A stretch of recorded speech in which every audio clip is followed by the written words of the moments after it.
د مرګره وي د جمعې په ورځ باندې چې څوک وفات شي ایا په دبا عذاب قبر وی کنه بوي. عبد الله ابن عمر بن عاص رضی الله تعالی عنہ حضرت انس رضی الله تعالی عنہ نے روایت ته کم سړی چې د جمعې په ورځ باندې وفات شي او یا د رمضان په میاشت کې وفات شي نو په د باندې به عذاب قبر نه. په دې کې د علماو دوه اقوال دي. یو قول خدا دی چې یاره صرف به د جمعې په ورځ نه او کا پورا آخرت پورې باندې. خو راجح قول دا دی چې مسلمان وي نو په مسلمان باندې به قیامت پورې نه. او یو بل قول کې دا سم راځي چې حکیم الامت حضرت تنوی رحمه الله فرمایي وی الله وی انا عند عبد الظن چې ز بنده سره داغه د ګمان مطابق معامله کوم نو وی د سره به د قیامت په ورځ چې حساب کتاب کې دی شي الله ورته غم پری دی ور سرهونه کی. خو مسلمان د پاره دا د چې جمعې په ورځ وفات چې قیامت پورې با په قبر کې خراحت سره پروتي او چې کم غیر مسلم وفات شي په رمضان کې او د جمعې په ورځ باندې نو دین عذاب اوچتیږي دي سره تخفیف کیږي. دا د جمعې د ورځې فضیلت ته. امرګره وی عرب وی چې نسوار حرام دی او زمونږ د پاکستان علما وی چې نسوار پیسې ټیک دا په دې حج عمره کیږي کنه کیږي. کورې دا زمونږ د جامع عثمانیم فتوا دادا چې تمباکو دا د نورو د نباتاتو چې کم د ځمکې نه دا کاشتکاری کیږي نو د دې په شانتي دي. نو دا چې ته کټکې څنګه نور غیا وغیرہ دا نور بوټي کټکې دا خرصول شي نو دام خرصول شي د دې دا مالم مباح دی او د دې نشه هغه سکران ته نه رسیدل چې د سړی عقل مغمومه کی او کم سړی چې د دې عادتي شي نو کاغه دا اون کینو داغه په سر درد راځي. بعض خلک د ګولو عادتي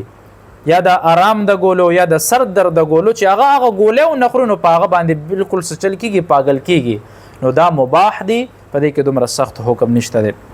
د شپې په وخت کې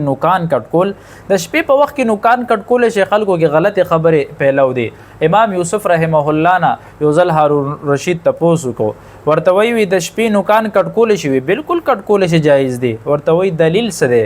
وی نیکه کار کې تادی پکار دا نو د شپې کوا کده روزي کې اومم کول شي.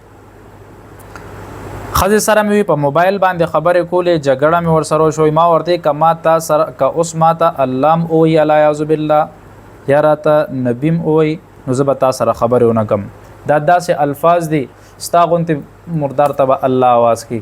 ساجيبه خبرې کوي دا معمولی خبر نه الله او رسول ته رسید دي خبر نه لګوره پزان به را باندې کړو ځان به لکټا کوله خدا سے سپکه خبره ما کوه د ایمان تجدید وکړه د اسلام نه د الفاظ سره سړی خارجيږي. نکاح تجدید موکا او توبه او استغفار وکړه الله در باندې دی وبال لا نه ولي. خزل یو طلاق رجعي ور کړی دی او بیا درې میاشتو کې رجوع نه د کړی د شو حکم دی. خزل چې یو طلاق رجعي ور کې نو رجوع چې کیږي نو هغه خزل سره کې نه خبره او کده سرم رجوع شو یا خزه ته وای چې زه ته رجوع کوم واپس هغه ته رجوع شو دوباره د نکاح ضرورت نشته خزه برقرار ده ته د دو طلاق اختیار دی. که یو سړی پوره درې میاشتې خزه سره نه خبره او کې نه رجوع کا اسمونه کا نو دا خزه د دنه آزاد شو دا خزه بل چا سره نکاح کول شي دي ته بیا دوباره د عدت ضرورت هم نشته بس دا درې میاشتې هم د دې عدت ور سره ختم شو. خو کدا خزه واپس دا سړی او خزه واپس یو ځای کېدل غواړي نو نوی حق مهر سره نوی دو گواهانو سره به خپل نکاح بیا وکي هغه نکاح به د دې برقراري. هندو سره کار کول څنګه دي کله چې هندو مرتد شوی نو هغه سره نشي کولای یا په دارالحرب کې هغه سره نشي کولای او چې کم نور هندوانی یا دلته پاکستان کې پاتې کیږي نور داسې ممالکو کې چې د غي کاری غي سره کار کول شي د غي جوټم خوړې شي خو په هغه وخت کې چې په هغه ټیم کې هغه مردار شوزونه نه خورلې او چې هغه ذبیحو کې غیر الله په نوم باندې هغه نشي خوړې. د سنت نه بعد اجتماعي دعا کول مولانا یوسف بن نوری رحمه الله فرمایي وي د فرض نه بعد خو دعا ثابت ده. نبی کریم صلی الله علیه و آله وسلم د فرض نه بعد دعا کړې د خو هغه کله کړې د کله پرېخه ده نو کم سړی چې دا فرض نه بعد دعا کوي نو دا خو خیر دی او کدی ته څوک بدعت وي نو دا خو اسی غلو کولی خو سنت نه بعد دعا نه ده ثابته که کم سړی دا لازم او دوام غړي نو دا یو بدعت ده او سنت نه بعد د نبی کریم صلی الله علیه وسلم د صحابه معمولات بداسیو کله کله به پاتې شو مونږ به کو خو افضل مونږ د فرض نه علاوه سنت و غیره د پکور کې کول افضل دي چې ستا بچي وګوري ستا اهل او عیال وګوري چې یاره د ما پلار زما د ورور مونږ کوي زما خاوند مونږ کوي چې هغه مونږ نه کوي مونږ اشتیاق پکې پیدا شي او هغه مونږ کوي نو معمول به د الله د رسول دا چې سنت به اکثریت به کور کې کول نه د سنت نه پس ته دعا کول دا بدعت دي خمخ کې تاسو یو خبره کړې و چې د تور ویخته تورول دا ناروا دي او ابو قحافه د ابوبکر سے پلار چې وو نو هغه ویخته تور کړو د فتح مکی نه بعد کورې په یو خبره باندې ځان پوي کوي نبی کریم صلی الله علیه و آله وسلم د مسلم شریف دا روایت ته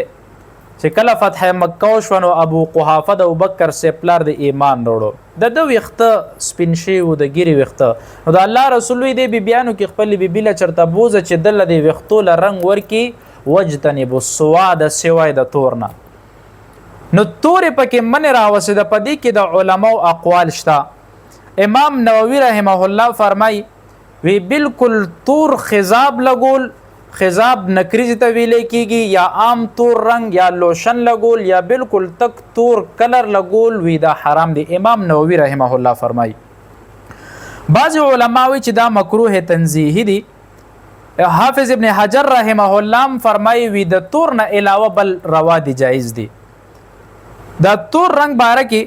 حدیث کې د دینه ممانعت راغلي دي د خزو د سړی حکم پدې کې یو دی او د ګيري او د سر د وختو حکم پدې کې یو دی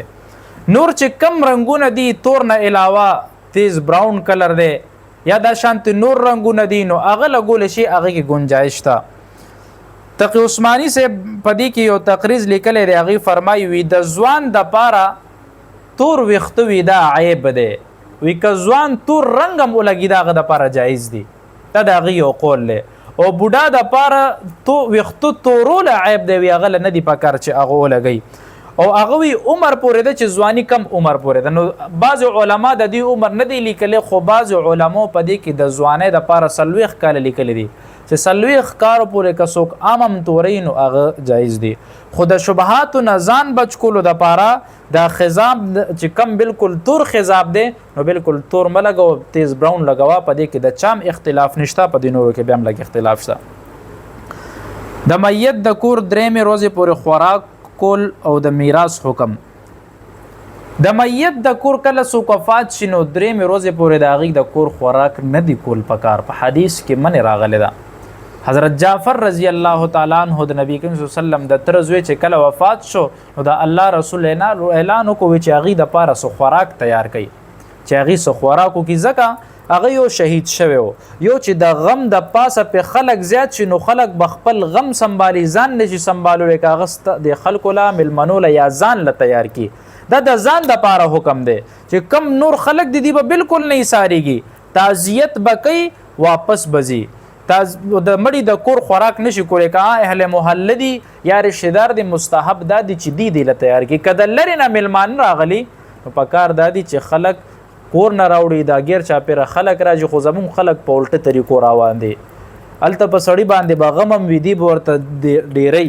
ویراشه وی خیرات کړي دي او صدقه کړي دا ګوره دعوت د خوشاله په موقع کې کیږي د غم په موقع کې دعوت نه کیږي په غزان له د غمونو انبار پروت ته وتوي چې دعوت دی او راځه دین رویجم خورو چرګانم ته خورو خوراکونم کوا د دین ځان اوساته